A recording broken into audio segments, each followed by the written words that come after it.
Good morning or good afternoon. Thanks so much, everyone, for joining us today for our fabulous bioregional webinar.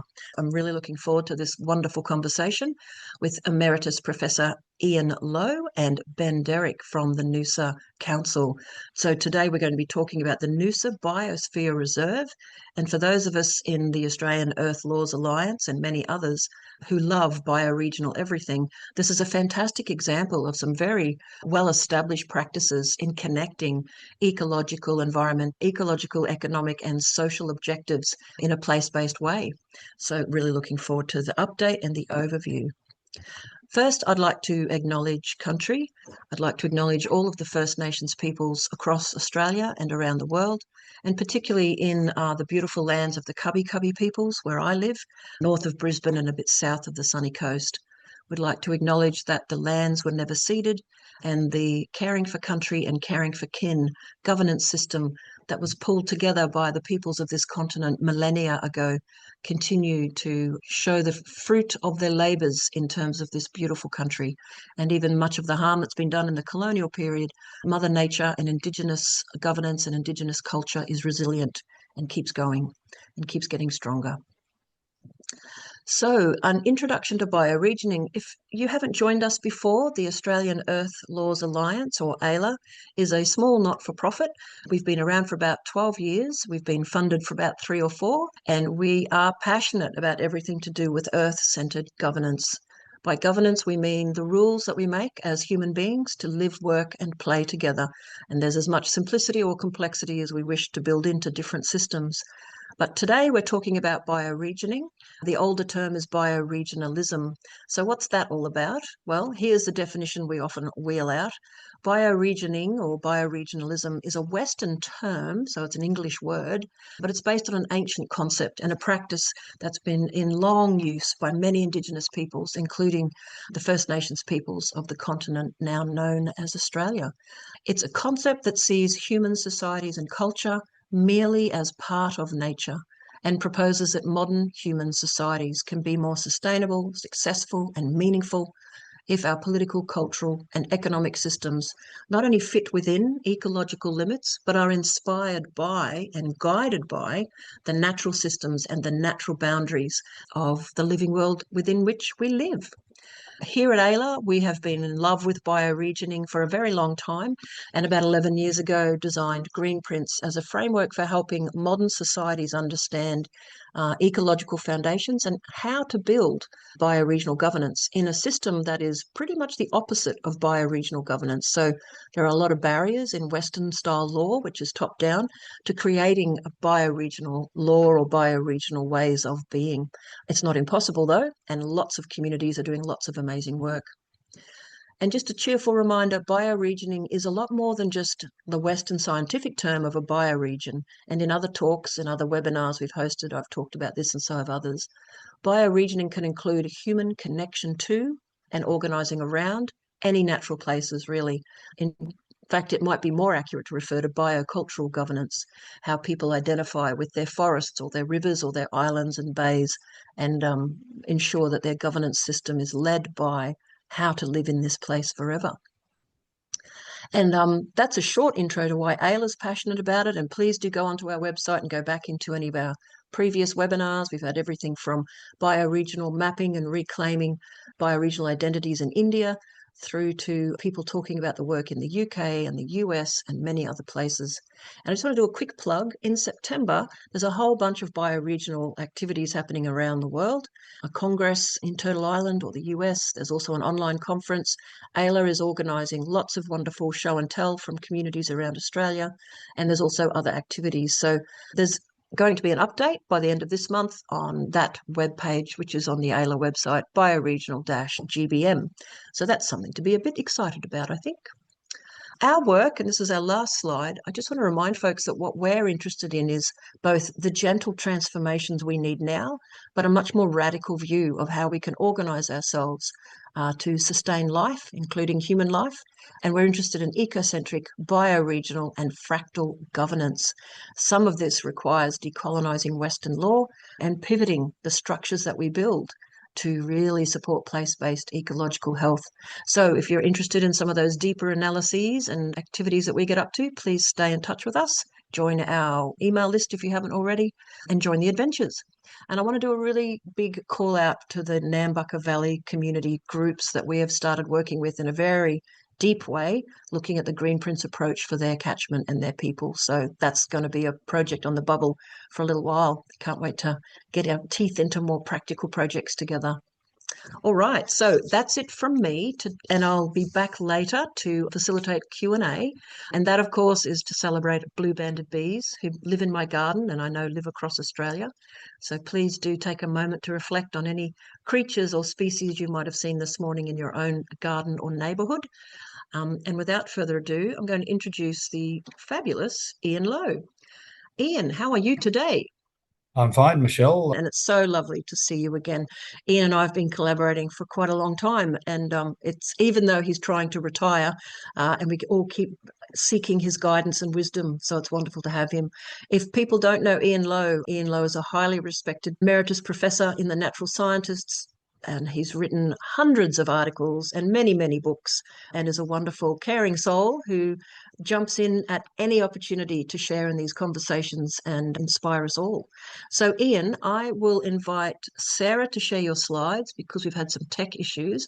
So, Sarah, if you could share screen now, I'll hand over to you, Ian, to tell us all about the context and the background of the UNESCO Biosphere Reserves. And then we'll hand over to Ben Derrick to tell us about the nuts and bolts of what they're actually up to on the ground. And Ian, please do introduce yourself relevant to this project in any other way you wish. Thanks so much. Thanks very much, Michelle. I'm trusting people can hear me and can see the title slide. I also want to acknowledge that I'm in the land of the Cubby Cubby people and pay my respect to elders past, present, and emerging. And the cartoon in the next slide is acknowledging that the way of life which they worked out over tens of thousands of years that enabled them to live sustainably on this harsh and unforgiving continent was permanently disrupted by the arrival of our predecessors.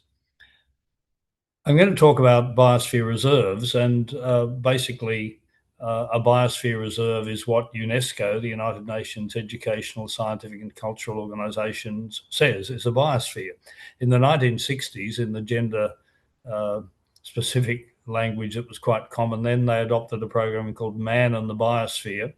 And as the next slide says, they identified biosphere reserves as living laboratories for sustainable development, places where science, culture, and inclusive governance come together, showing how biodiversity conservation and sustainable development can successfully go hand in hand. As the next slide says, the principle is that rather than separating people from nature, biosphere reserves are founded on the principle that communities and ecosystems thrive together. Indigenous peoples and local communities, including civil society and business organisations, can be active participants, protecting and restoring ecosystems while building resilient and sustainable livelihoods. Since UNESCO first gave a koala stamp to a biosphere reserve in 1976, they've endorsed something like 740 biosphere reserves across 142 countries. Together, those reserves cover about 7.5 million square kilometres, about 5% of the Earth's land area. Of course, that means 95% of the Earth's land area is not in biosphere reserves. But in that 5% of the land area that is designated as a biosphere reserve, local communities and all stakeholders are involved in planning and management of natural systems. And recognition is not permanent. It has to be renewed every 10 years. Noosa was first recognised as a biosphere in 2007, and it got its koala stamp renewed in 2017. And that means that next year, 2027, it will have to apply to UNESCO and persuade UNESCO that it's living in a way consistent with the biosphere principles. The map of the world on the next slide shows little dots for all of those biosphere reserves. And what is really noticeable is that Australia is really the largest area on the world map. are devoid of biospheres. There are only 5 in Australia, and 3 of them are contiguous areas here on the Sunshine Coast. Noosa has to the north of it the Great Sandy region, and to the south the Sunshine Coast Council, and they are 3 of the 5 biospheres in Australia. The fundamental point of biospheres, as the next slide says, is that they integrate 3 main functions. Firstly, and most importantly, conservation of biodiversity and cultural diversity. Secondly, a pattern of economic development that is socio-culturally and environmentally sustainable. And thirdly, logistic support that underpins development through research, monitoring, education, and training. Those 3 functions are pursued through a zoning system described in the next slide. In every biosphere, there are central areas which are protected, national parks or their equivalent. 43% of the land area of Noosa Shire is a national park or some of the former protected areas. Around those protected areas, there is a buffer zone, and finally, there are the broader areas where the pattern of social and economic development to retain status of biosphere has to be consistent with maintaining the integrity of those natural areas, protecting its unique biodiversity. As I said, there are 3 local biospheres, Noosa and the regions to the north and south of it. I'm on the board of the Noosa Biosphere Reserve Foundation.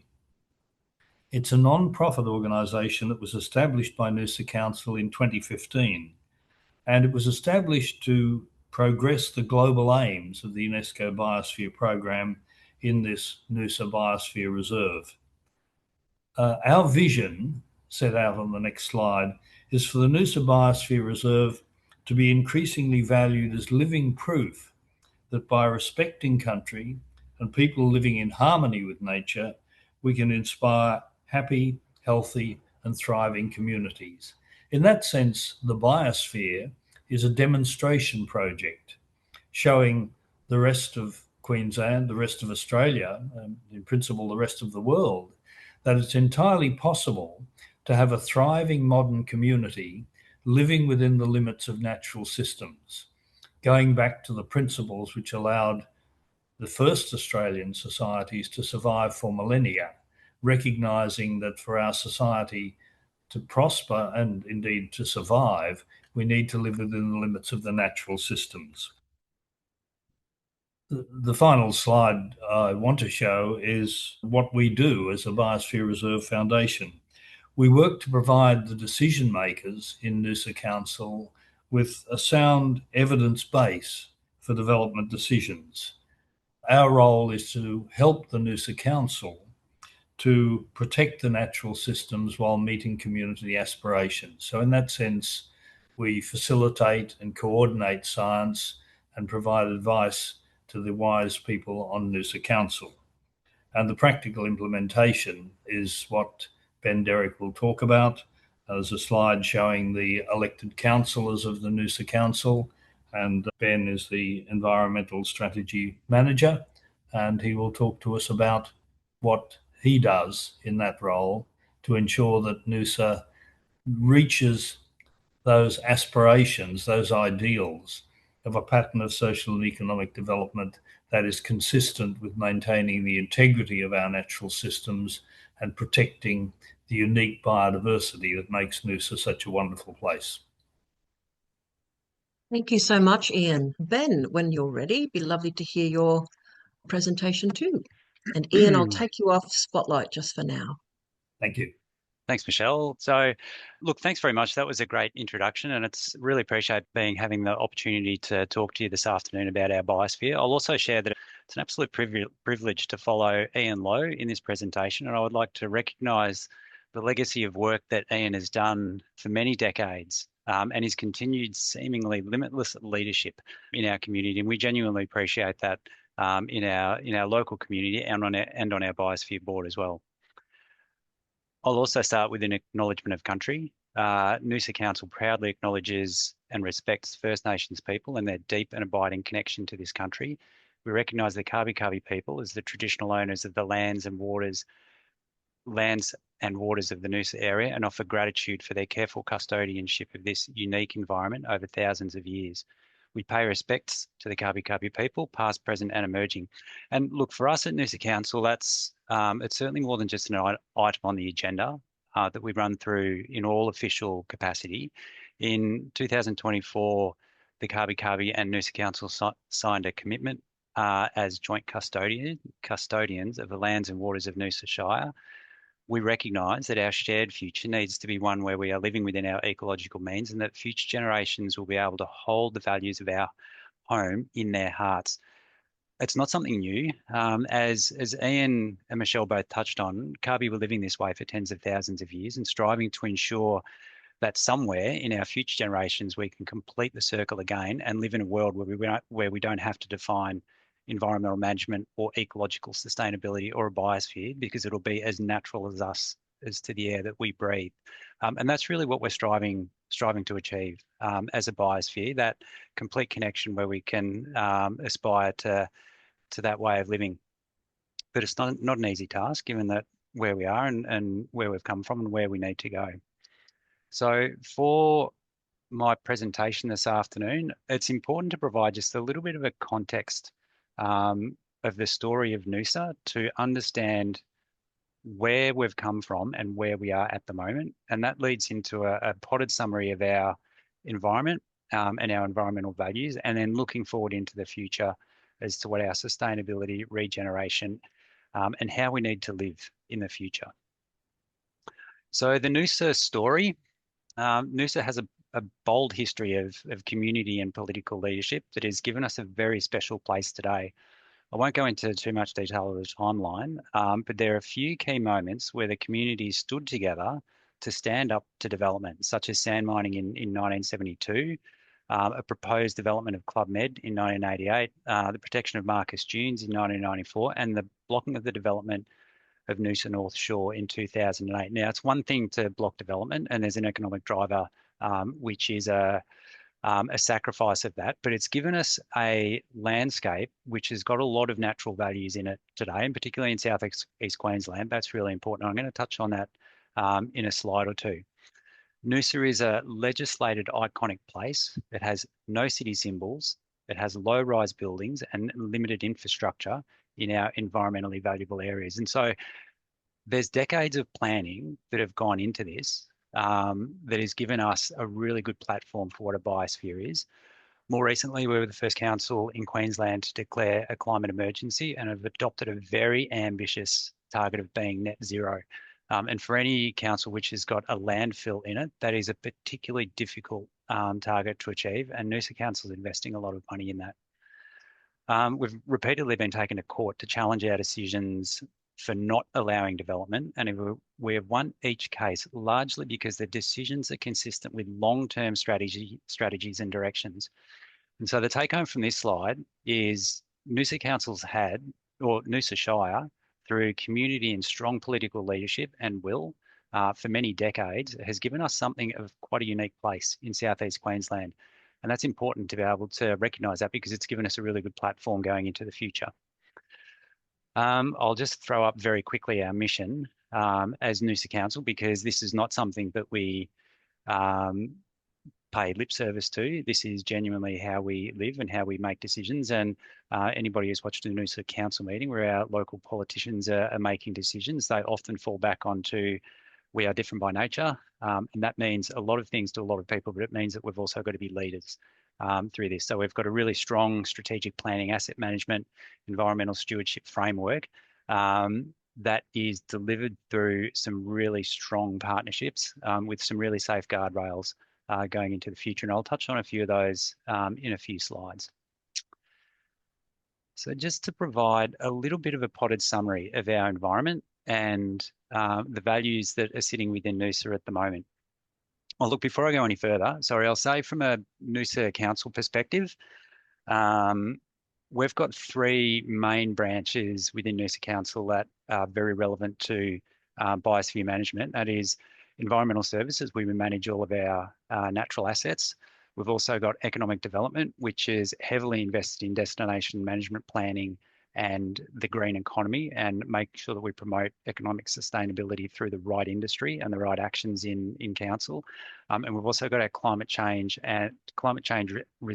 response branch, which looks at the impacts of climate change, and that includes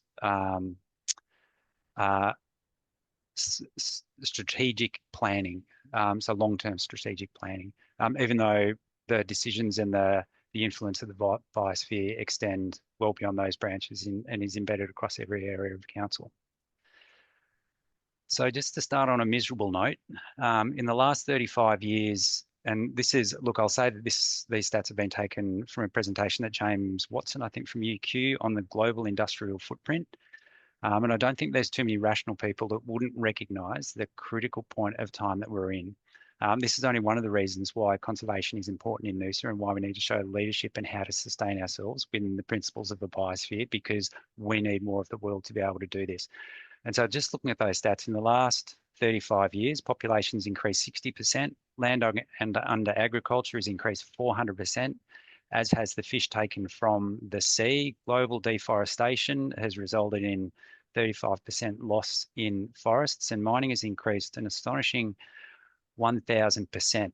I was at uni 35 years ago, and I'm just absolutely horrified of those stats as to, this happened within our professional, some of our professional lifetime, and we're only halfway through the Great Acceleration. And so the population growth is only going to get more, and it's only going to be more demanding on the environment that we live in as well.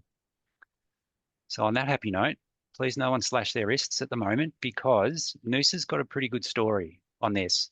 Noosa's done a lot of heavy lifting for decades, and I've just given a little bit of a map of that as to where we've come from. And look, I use the term heavy lifting because the South East Queensland Regional Plan is very population increase focused. There's not a lot of biodiversity or environmental values that sit in there. And one prominent politician turned squarely to Noosa and said, "Come on, Noosa, time to do your heavy lifting."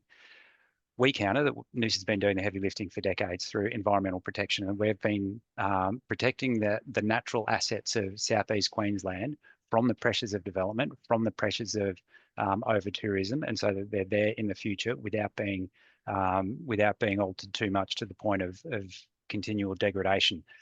The take home from this slide is Noosa's got 43% of land under conservation through a combination, like Ian said, of national parks and statutorily protected areas, which is quite astonishing for Queensland, which is just under 8%.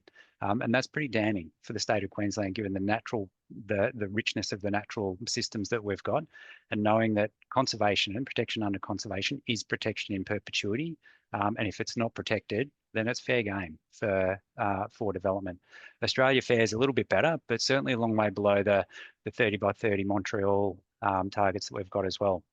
Noosa's got an incredible richness of biodiversity with regional ecosystems and a swathe of threatened species, flora and fauna species. And what we've got is in pretty good condition. And look, this is just one of the metrics that we use, which is our river health scorecard for the Noosa River. And the big wheel on the left-hand side, which we want to see as much green as possible, is our annual report card. And you can see from the metrics that we measure, there's a couple of areas that we need to be able to address, and definitely fish population and assemblage is one of them that we're starting to really focus on at the moment. But Noosa, from a Southeast Queensland point of view, is in the Noosa catchment, is in comparatively excellent condition compared to some of the other catchments. Doesn't mean that we don't have work to do, but it's given us a really good natural system without too much impact. The two graphs in the middle, the top one shows our report card status since 2015, and we're tracking along pretty well. The floods in 2022 didn't do us any favours, and that created a lot of turbidity in the water. Probably most importantly, from our community perspective, on the graph at the bottom, that's our community sentiment for how our community value the environment. And the environment is consistently valued as the most important reason why people live in Noosa. And so from a community perspective, that's really important for us. Without wanting to throw our colleagues from Lockyer under the bus, but Lockyer's a fairly typical Southeast Queensland catchment. And that gives you an idea of, how development and land use impacts have created consequences for river health in southeast Queensland. So key environmental messages for Noosa is that we've got a legacy of strong environmental and community leadership, and that community aspect is really important because that gets our local politicians voted in and gives them a really good mandate to be able to ensure that we've got that in the future as well. But it's under risk at the moment. It's under considerable threat at the moment from overpopulation and population capping, which Noosa's always had a nominal idea of what a cap might be. In the past, that's been for the people that have wanted to live this far north of Brisbane and also live without some of the major city conveniences, whereas now that threat is coming from just an expanding population. And that's a very different kind of a threat because people will move into that area. And so the importance for us to be able to protect that for future generations is very, very significant. So I've just given you a potted summary of the environment at Noosa, and I'm the Environmental Services Manager, and so I know a little bit about what I'm talking about. The next areas, I don't really know what I'm talking about, but I'm going to have a crack at it anyway, because they are the way of the future as to where we are going as an organisation and a community to make sure that we're living in a sustainable manner. And it is bound up under a tagline, for the love of Noosa. And that's something that we're using for our community to be able to say, if you really love Noosa and you love Noosa for now, for what it is, we need to be able to make sure that it's there for future generations, because this can't be just a government-led program, and Biosphere certainly isn't. This has got to be something which is felt within our community and embraced within our community. But before I do that, I'll just touch on the donut economics, which we're firmly embraced here at Noosa Council, and just be able to understand probably the paradigm which we've come from of the 1980s. And I'd love to throw up a slide, and a different presentation that I've had for this. I've thrown up a slide of Ronald Reagan and the rampant economic development of the 1980s, which was underpinned by the philosophy of limitless development. And that had the financial the diagram sitting quite separate from the social element and the environmental element.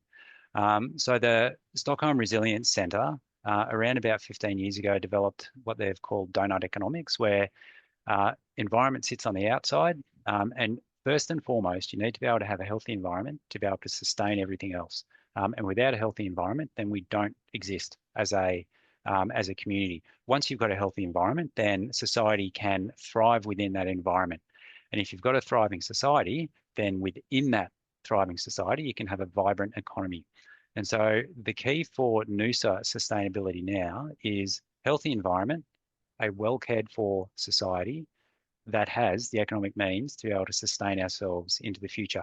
This is really important for us. We can see a nested diagram here that it's built from the Sustainability Development Goals from United Nations. And this is really important because this dictates the decisions that we make from a strategic planning point of view within Noosa Council. And we're currently adapting that to our local planning.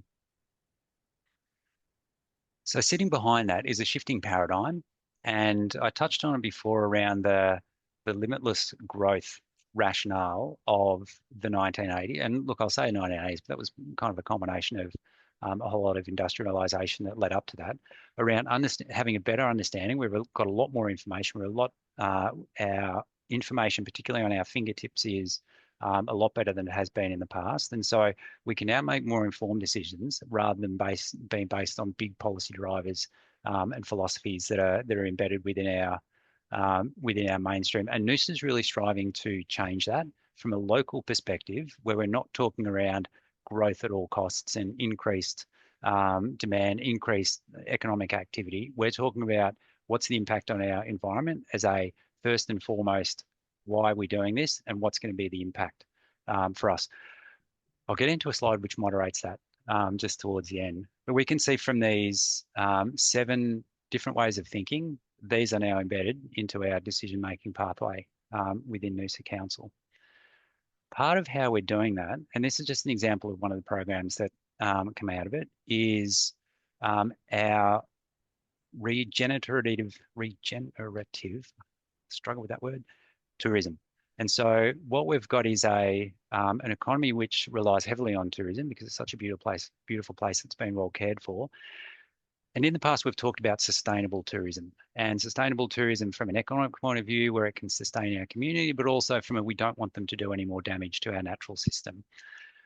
And we've changed that into regenerative tourism, where we want tourists to have the opportunity, either willingly or through programs that we can put in place, where they'll make the environment and Noosa a better place for their visiting. This is really important for our community, and there is a fair amount of, or a thread of tourism fatigue sitting within the community. And so if we can get our tourists appreciating Noosa for what it is, and actually making it a better place. There's a suite of programs that sit under this. I'm just touching on the concept, and some of those programs are whether it's looking at the potential of a tourism tax, a bed tax, which is commonplace in Europe, and investing that back into environmental programs, making sure that it doesn't go into consolidated revenue, whether it's running programs that people can do on their holidays as well as programs that we run like Plastic Free Noosa and some of the water saving initiatives that we do. We really encourage our tourism operators to embrace this, and we've got a really, really good uptake on it. And so that's part of the shifting paradigm. And this is nestled within our destination management plan, where we're shifting our paradigm from sustainability, which not that sustainability is a bad word or a misused word, but we recognise what we need to do, and it's to be more than sustainable. We need to improve what we've got to be able to get back to where we've started. As part of that, we are developing a Noosa Shire portrait, and I quite like this photograph from a biosphere perspective, because this is a boardwalk on our Noosa National Park, and it is originally costed at about $1.5 million to be able to do a boardwalk that connects our main beach to the trailhead at the national park, which then blew out into didn't blow out, but was then reconsidered, and it became 4 times more expensive because it was integrated into the natural landscape. And so we can see this is a really, really neat, and this is about 1 kilometre of trail that's got this, a really, really neat way to be able to integrate tourism access and the natural world as well. We can see the trees that are buried in that. So the question that we ask ourselves that drives our sustainability is, how can our Shire be a home to thriving people in a thriving place while respecting the well-being of all people and the health of the whole planet? It's a big question, and it's a big challenge. And so what we're doing is developing a Shire-wide portrait, where in a nutshell, what we're looking at is looking at what ecosystem services provide for the biosphere of Noosa, recognising that we need to maintain those ecosystem services, and we do that through a suite of environmental plans and strategies, such as the Noosa Catchment Action Plan, which looks after our catchment health, our environment strategy, even things like our biosecurity management plan. So we're looking at a range of protection mechanisms and ecosystem health mechanisms, as well as incorporating how our natural world can be incorporated into our built environment as well. And so understanding what role water plays, what role trees play within the ecosystem services that people use, and then being able to come up with concepts and plans to be able to mimic those into the future in our planning schemes. As an example, and I've just lifted out, I appreciate this slide's a bit busy, but just lifted out a few examples of how we might be doing that. And so understanding what the reference ecosystem is, working from left to right, what domain that ecosystem sits in, the ecosystem services that it provides, how nature does it, and how might we mimic that nature, within our planning to be able to make sure that we as a community and as a Noosa Shire can live more sustainably within our natural world. From a local perspective, and this is an adaptation of donut economics. If people are familiar with some of the work that's come out of the Stockholm Institute, around all of the things that are important for us from a society point of view to be able to create a healthy society, and making sure that we're not overreaching from an ecosystem perspective. And we've set up some plans to be able to do that that are embedded in our decision making. That's going into a fair bit of detail, and I wanted to just keep it fairly light for the amount of detail that I'm going into. So I can't get away from how are we doing this from a local council perspective, and this is where it starts to get a little bit bureaucratic in my slideshow, and this is the second last slide that I have. But these are our 7 sustainability principles, and if it was our CEO getting up to or giving this presentation, if it was the mayor or one of our councillors, or if it was one of my staff or some of the officer levels that we've got, we'd be able to say that these sustainability principles are not just something that are sitting in our corporate plan. This is how we make decisions, and this is really important for us because some of them are around environmental and ecosystem sustainability. Some are around community and financial sustainability as well. So these are really important for us from a biosphere perspective, just to be able to make sure that we're on track with what the principles of the biosphere are. And I thought I'd just finish with a nice photograph for the last slide. But I will say that, look, I've given quite a rosy picture of what we're trying to achieve here at Noosa. And it is. We've got a lot of very driven, valued people that we work within and within our community that are absolutely committed to delivering what I've just presented on. But we also live in the real world, and so there's limits as to what local government can do when it comes time for budget. Every budget's tight. Our council is very mindful that we don't want to increase rates, particularly ours. The cost of living has become so difficult. So how we're slicing and dicing that budget to be able to get, the built infrastructure maintenance that we need, the community social wellbeing programs that we need, the ecosystem and environmental programs that we need is a real balancing act. And look, I'd be remiss of not to say just at the end that that's one of the biggest challenges that we've got is resource constraints as well. We know what we've got to do, but it's very difficult to be able to do it. Look, that's the end of my slideshow, Michelle. And so thanks very much, everyone, for your time. I will say, I just want to touch on really quickly, and I don't have a slide on it, but the 3 biospheres on the southeast Queensland coast, the ones that are aligned, Great Sandy, Sunshine Coast, and Noosa in the middle, are all governed slightly differently. Noosa Council made the decision to establish the Noosa Biosphere Board as a separate, kind of a separate arm of council, but an independent arm of council to be able to do all the things that council would have struggled to do, and that's that reach into the community to be able to come up with really innovative research and to be able to take the biosphere in the direction that it needs to be taken. And part of the ability to do that and the success to do that is the composition of the Biosphere Board and the expertise that sits on that. Just absolutely value adds. It's got subject matter experts that sit on it, leaders within industry that can really guide and add great amount of value to what we're trying to do from a local level, but have a far-reaching and a greater inclusion into our community as well. So each one's managed a little bit differently. That's the decision that Noosa Council make. Sunshine Coast manage it internally from their council, and Great Sandy to the north is managed through BMRG, which is the local NRM group. That's the end of my presentation, Excellent. Michelle. Thank you so much, Ben. That was fantastic. We have some good questions coming through as well. Ben, if you could stop sharing, great. Then people can see the 3 of us in discussion. We've got about 15 minutes for some questions. So I might fire off first. I was going to ask Ian, when you are sitting on the board of the Noosa Biosphere Reserve, what do you find some of the biggest challenges are when you guys are thinking about ensuring the future of the beautiful ecosystem in the face of the pressures that Ben's talked about? What do you guys find some of the challenges in your conversations?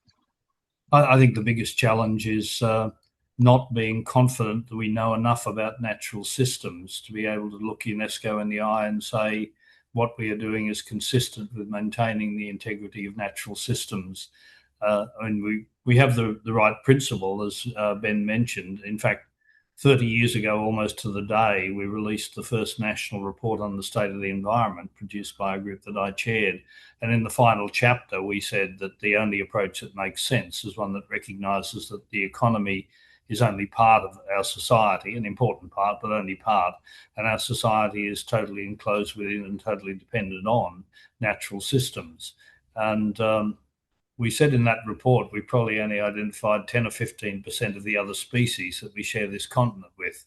Now, science has been advancing and we may have identified 20, 25, even 30%, but that means we can't manage it any more than you could manage a football team if you'd only met 3 of the players and you hope that the others would fit in around them.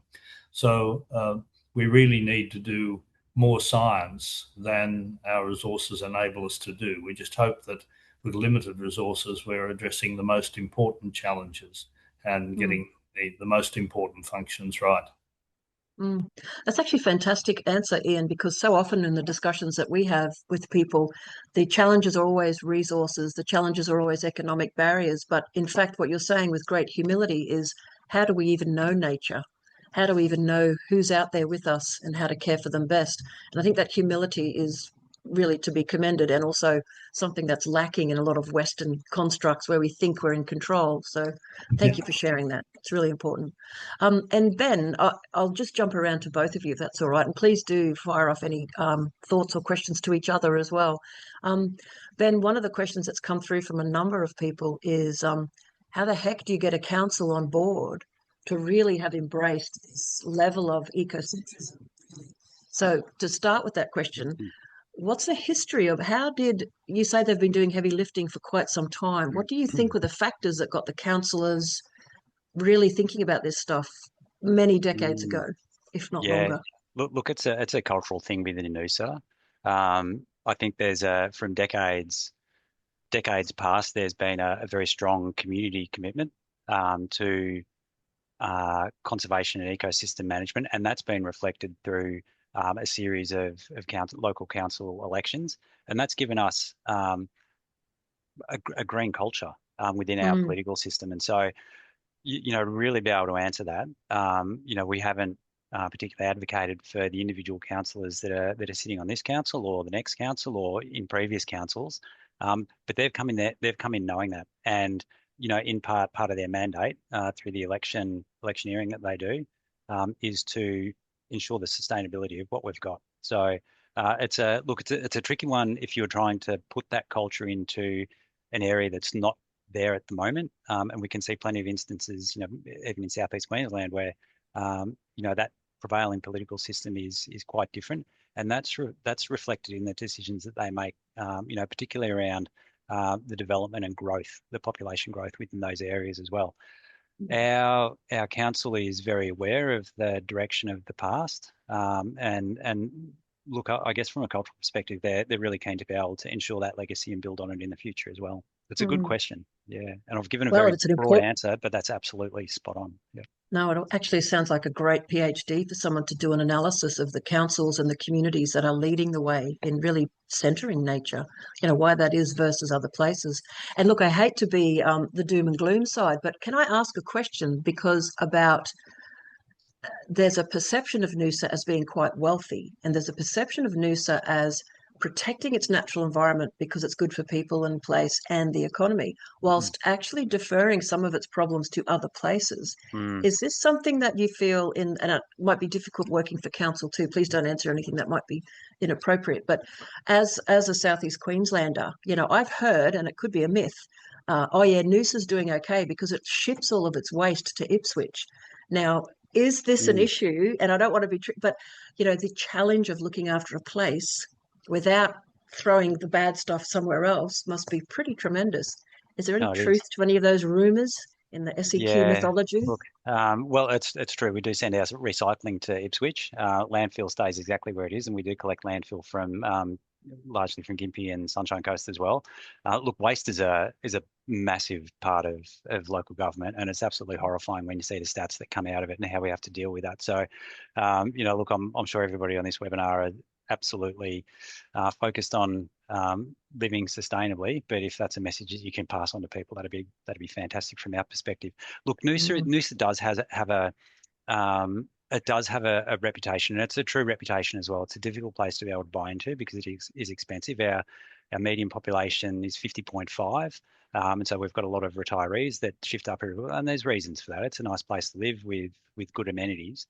In terms of, it's a real struggle for us as a tourism economy, where we've got largely a tourism economy, or somewhere where tourism is the primary industry, of ensuring that the people that service that industry can afford to live in our industry as well. And affordable housing in Noosa it is outrageous how difficult it is, Right. and how the notion of people growing up in Noosa from the 60s and 70s, where you could always afford to buy somewhere because it wasn't as exclusive at that point. Now those people are having to look elsewhere regionally and then come into Noosa to work. It's a big challenge. Look, I can't answer it. We've got a sustainable housing program at the moment. We're looking at a lot of the good sized blocks of Noosa of embedding more accommodation into those existing blocks without encroaching into new areas, and that's a real struggle for local government, particularly conservation perspective, where a solution would be to throw up a new suburb, and we've got one of those to the south and Sunny Coast in Aura, and there's a South Aura which is being planned, which is just a massive amount of new houses. Some of the development which has been blocked in the past, such as Noosa North Shore, that was going to be 4,000 houses with a big bridge going across Noosa River, and Noosa River has no bridges on it. The only way you can get across that is via a barge. So some of the decisions that have been made in the past, yes, there is community impacts to this point in time. And look, all we can do is invest in it and make sure that we've got sustainable housing to invest in. It's a real issue at the moment where we seem to have a divergent class system going on, and Noosa is a really good representation of that. You look at some of the property prices down on the coast, where it's the most expensive real estate in Queensland down on the coast, and even as you come inland. Yep. Yeah, no, thank you for that honesty, Ben, because I know everyone's struggling with the rapidly growing divide between rich and poor in Australia, and then the contentiousness of how we manage our local places. So thank you. Although there's a number of other specific questions for you, Ben, I might come back to Ian. Mike Weiner, hi Mike, has asked a really great question. Does it need to be a government, and this is for Ian, I think, but whoever of you would like to answer, does it have to be a government that supports the establishment of a biosphere reserve, or can an Indigenous landowner group declare one? Or would that bring a level of government control onto their land that they may not want? You, Ian, over to you. I think it has to be, an established body like a Shire Council that applies to UNESCO. But the UNESCO application from Noosa Shire was done in collaboration with the Kabi people, and as Ben mentioned, there's now an agreement negotiated a couple of years ago between the council and the Kabi people.